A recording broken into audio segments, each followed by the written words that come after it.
from Northern Christian College.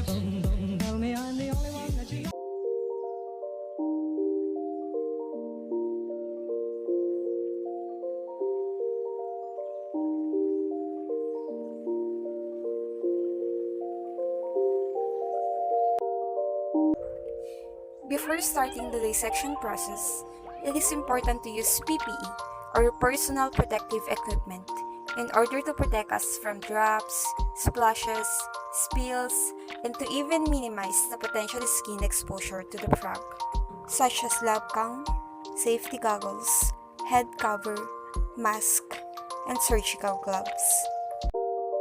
We are going now to identify all the materials that we will be using to dissect the frog. First, we have the dissecting pan. We decided to improvise the dissecting pan using styro and a stainless tray.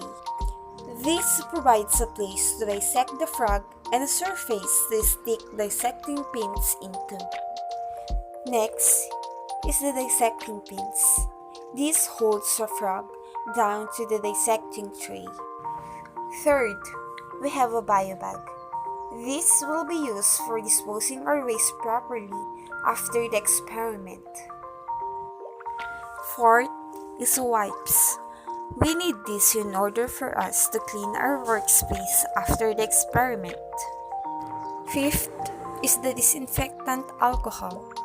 This will be used to sanitize our hand after the experiment. Sixth, we have formalin.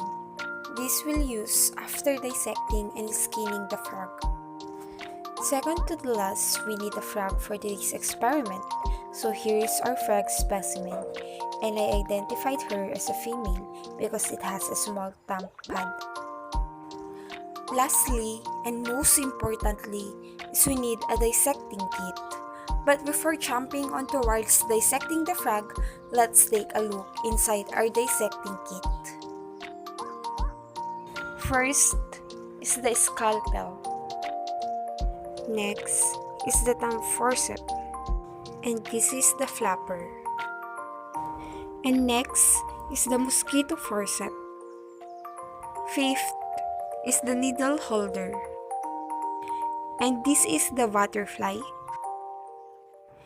Next is the probe and the surgical scissor. This is the mosquito forceps, the chain hook, and this is the second probe. And next is the tissue forceps, and lastly, another probe. And now, this is the time to start the dissection process. So, we are going to be pithing the frog. Now, let us take the specimen out of the container.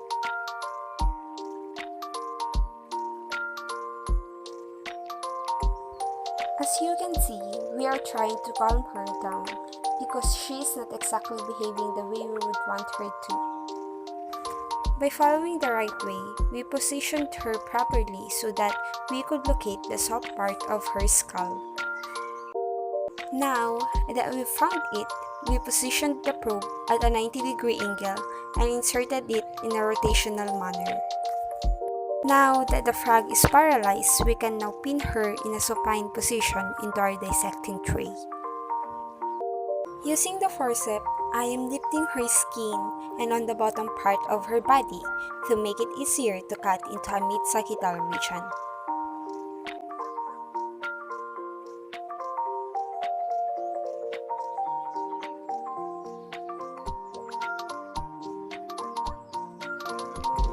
When I am done cutting through her skin, we can now see her fascia and muscle underneath, and I will also be cutting through that.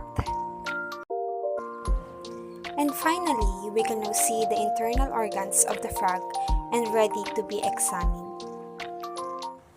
So now, we will be exploring and trying to identify the organs.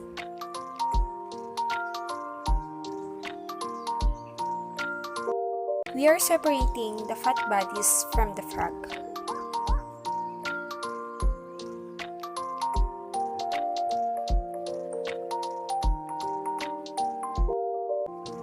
And after that, I will be removing the lungs.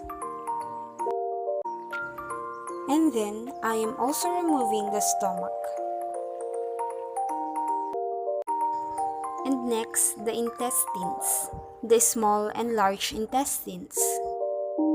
We are cutting off the frog's liver. And lastly, the frog's heart. As you can see, it is still beating. And here is the stomach. It began excreting some fluids when I place it on my hand. Next, these are the lungs. They are quite small since they are depleted. And here are the intestines. And then the liver.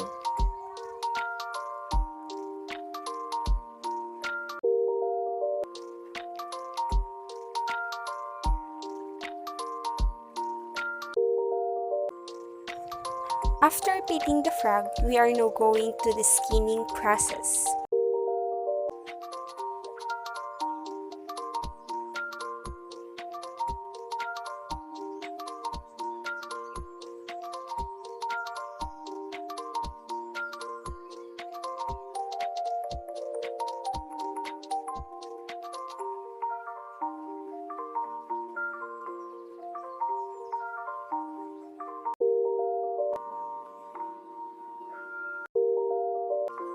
And after the skinning and pitting, we put the frog and the internal organs to the container with the formaldehyde.